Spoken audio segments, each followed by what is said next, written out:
Ngibingelele kuwe mlaleli, ngiyathemba ukuthi uyaphila. Manje ngicela kuwe-ke laphana-ke ukuthi-ke uma usamusha kuleli khasi-ke leli-ke wenze okulungile-ke laphana-ke ucindezeleke ibhathini subscribe nje, akubizi imali, kumahhala nje. Ukhiphe nesenti-ke elimnyama-ke leli-ke khona uzokwazi ukuthi-ke uyithole zonke-ke iy'ndaba esikulethela zona-ke kulo-ke leli khasi-ke leli-ke kusukela-ke manje-ke songawenza-ke nje lapho ucindezele ibhathini subscribe nje, akubizi imali, kumahhala nje. Ukhiphe nesenti-ke elimnyama-ke leli-ke udaba ukulethele lona namhlanje. Ithi-ke laphana-ke uKhumalo-ke lo kade suspendwe uZuma nje-ke emasontweni-ke adlule-ke usebuyile-ke wasuspenda-ke uJacob Zuma-ke laphana-ke kwi-MK Party-ke, njengoba sonke siyazi lapha ukuthi i-MK Party-ke ibhaliswe ngegama lakhe-ke uKhumalo. uKhumalo-ke ubeke seyibhala-ke incwadi-ke esuspenda-ke uZuma. Le ncwadi-ke ifundeka kanje: Dear Mr. Jacob Zuma, your precaution suspension from Umkhonto weSizwe Party.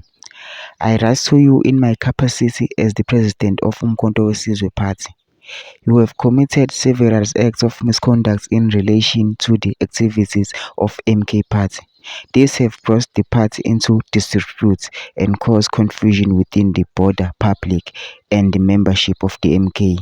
Specifically, you have purported to suspend me as the president of the party without following the procedures prescribed by the constitution of the party.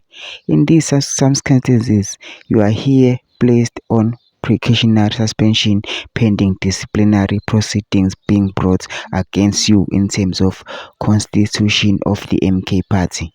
Yours faithful, Jabulani Khumalo, President of Umkhonto weSizwe Party, 5 May 2024. Befundeka kanjena-ke incwadi-ke kaJabulani Khumalo-ke esuspenda-ke uJacob Zuma. Ngicela lapha ungene ema-comment section futhi ushiye umbono wakho-ke ngalo-ke lolu daba-ke lolu sicinze nebhathini nje subscribe akubizi imali, kumahhala nje.